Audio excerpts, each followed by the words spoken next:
बिस्मिल्लाहिर्रहमानिर्रहीम। अस्सलाम वालेकुम जी। मेरा नाम है डॉक्टर जावेद इकबाल और आप देख रहे हैं मेरा यूट्यूब चैनल। मैं उम्मीद करता हूँ कि आप सब खैरियत से होंगे और दुआ करता हूँ कि अल्लाह पाक आपके दिली नेक मकासद पूरे करें। दोस्तों, काफ़ी दिनों बाद आप एक दफ़ा फिर आपकी खिदमत में हाज़िर है एक नए सेशन के साथ और उम्मीद करते हैं कि इंशाअल्लाह इस सेशन से आपका फ़ायदा होगा। दो तीन जी इकट्ठियाँ बीमारियाँ शुरू हो गई हैं। काफ़ी ज़्यादा परेशानी बनी हुई है फार्मर्स के लिए। तो पहले ये लंपी स्किन का इशू चला, काफ़ी ज़्यादा सिंध से होता हुआ पंजाब को काफ़ी ज़्यादा, अभी पहले जनूबी पंजाब में काफ़ी ज़्यादा अभी भी है वहाँ पे। तो अभी जो दूसरा जो अपर पंजाब है यहाँ पे भी काफ़ी जो है इशू आ रहा है लंपी स्किन का। उसके side by side 3 day sickness बहुत ज़्यादा जो है फार्म्स के ऊपर, स्पेशली जो कमर्शियल डेयरी फार्म्स हैं वहाँ पे लंपी स्किन का तो बहुत कम सुनने में आया है, लेकिन 3 डे सिकनेस और उसके साथ मिक्स्ड क्लोस्ट्रीडियल इन्फेक्शन ये बहुत ज़्यादा सुनने में आ रहा है और काफ़ी ज़्यादा लॉसेस हो रहे हैं। अल्लाह पाक हमारे ऊपर रहम करें और हमें इस आफत से जल्द जो है निजात दिलाएं। आज हम थोड़ी सी बात करेंगे लंपी बेफ के हवाले से, जिसको 3 डे सिकनेस भी कहते हैं और आम ज़ुबान में इसको तैया भी कहते हैं, क्योंकि ये 3 दिन का नॉर्मली इसका, क्योंकि जो वायरस होता है ये वायरस की वजह से फैलती है और इसका जो इंक्यूबेशन पीरियड होता है वो 3 दिन होता है।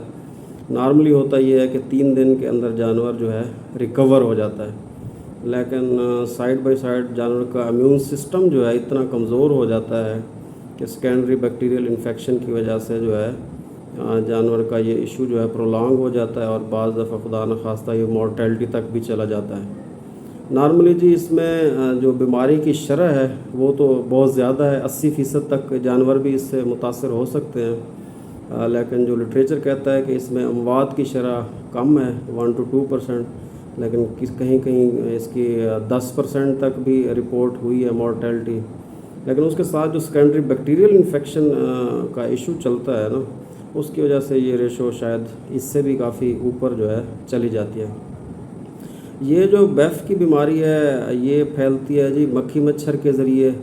ये जो हॉट ह्यूमिड वेदर होता है आपका, इसमें क्योंकि मक्खी मच्छर ज़्यादा होते हैं और जानवर का इम्यून सिस्टम भी थोड़ा सा डिप्रेस होता है, तो इस मौसम में ये ज़्यादा इफ़ेक्ट करती है एनिमल्स को।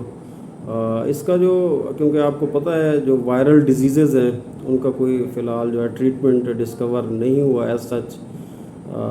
उसका या तो सिम्टोमेटिक ट्रीटमेंट होता है उसके बुखार को दूर करने के लिए, दर्द को दूर करने के लिए, या फिर सेकेंडरी बैक्टीरियल इन्फेक्शन को दूर करने के लिए जो है एंटीबायोटिक्स यूज़ की जाती हैं। तो इसलिए जो वाहिद चीज़ है जो हमें इन बीमारियों से बचा सकती है वो है टाइमली वैक्सीनेशन। वैक्सीनेशन अगर करा ली जाए तो वो ही एक वाहिद जो है इसकी प्रिवेंशन है।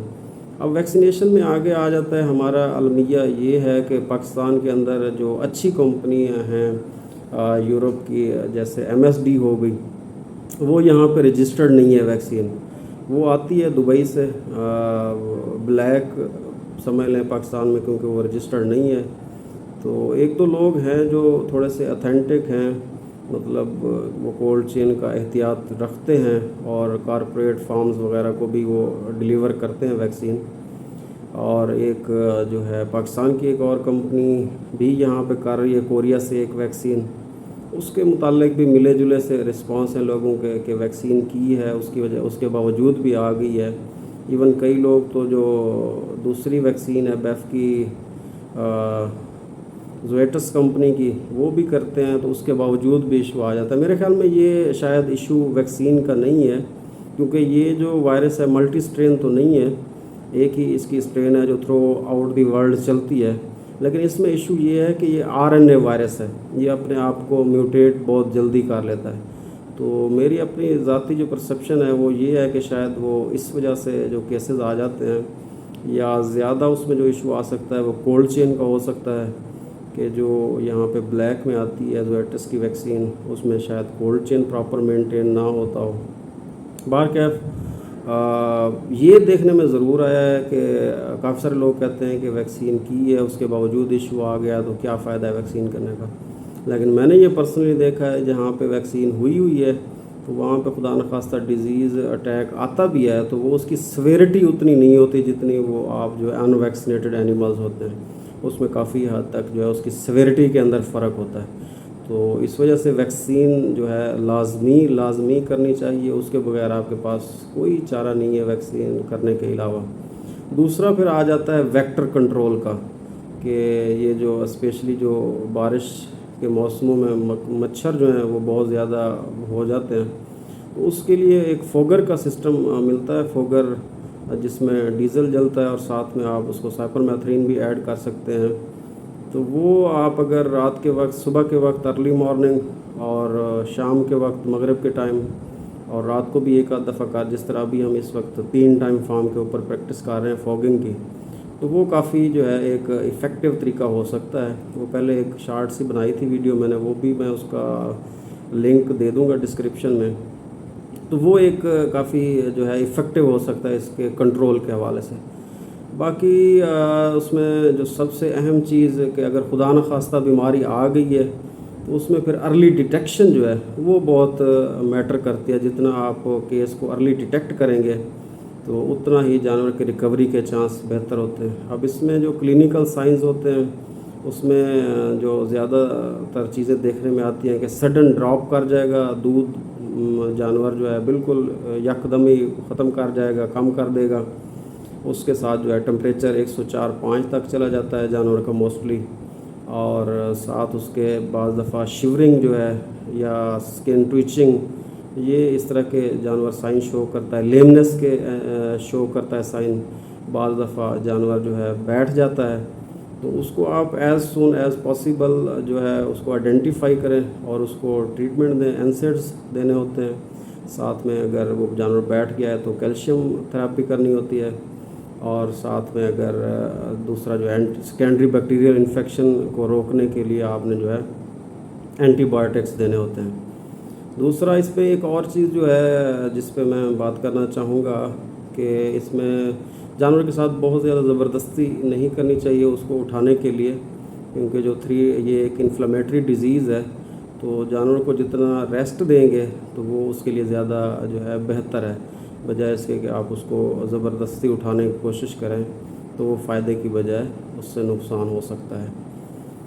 تو یہ ہے اس کی ساری صورتحال۔ اچھا جی، ویکسین کا ایک اور کہ ویکسین آپ اس کو چیک کرا سکتے ہیں۔ یونیورسٹی نے ایک بڑا اچھا اقدام کیا ہے کہ وہ اینٹی باڈی ٹائٹر چیک کر کے دے رہے ہیں کہ آیا آپ کی ویکسین نے کام کیا ہے کہ نہیں کیا۔ آپ نے ویکسین کی ہے تو آپ کو سیمپل بھیجیں گے یونیورسٹی کو، جس طرح ہم نے کی تھی، یہ اپریل میں اس کی ویکسین کی تھی۔ تو ابھی کل کا میں انشاءاللہ پلان کر رہا ہوں کہ میں نے کچھ سیمپلز بھیجنے ہیں یونیورسٹی۔ تو یہ آپ نے یلو کیپ والی جو ہوتی ہے ٹیوب، اس کے اندر سیمپل بھیجنا ہے، کیونکہ سیرم کے اندر سے وہ اینٹی باڈیز جو آپ نے ویکسین کی ہے اس کے اگینسٹ جو اینٹی باڈیز بنائی ہیں جانور کے مدافعتی نظام نے، وہ اس کو چیک کریں گے کتنا اینٹی باڈیز ٹائٹر بنا ہے۔ اس سے پھر وہ ایک آئیڈیا ہوتا ہے کہ آیا ویکسین نے جو ہے کام کیا ہے یا نہیں کیا۔ یہ ایک اچھی چیز ہو سکتی ہے۔ یہ 800 روپے ہوتے ہیں اس ٹیسٹ کی فیس، تو یہ آپ کچھ جانوروں کا کرا سکتے ہیں تاکہ آپ کو تسلی ہو جائے کہ آپ ویکسین نے جو ہے کام کیا ہے۔ تو باقی یہی 3 چیزیں دوبارہ میں رپیٹ کر دوں گا۔ ویکسینیشن کی لیب ٹیسٹنگ، مطلب ویکسین کرنے کے بعد آپ اس کا ٹائٹر چیک کریں، اور تیسرا اہم چیز جو ہے اس کے ویکٹر کنٹرول کا، اور چوتھا جو ہے ارلی ڈیٹیکشن کا۔ جتنا ارلی ڈیٹیکشن کریں گے اتنا ہی ارلی آپ اس کو ٹریٹ کر سکتے ہیں۔ تو یہ تھوڑی سی انفارمیشن تھی بیف کے حوالے سے۔ مزید آپ لوگوں کے اگر کوئی کویسچنز ہوں تو آپ کمنٹ سیکشن میں کر سکتے ہیں۔ اسی کے ساتھ ہی مجھے اجازت دیجیے گا۔ اللہ نگہبان، پاکستان زندہ باد۔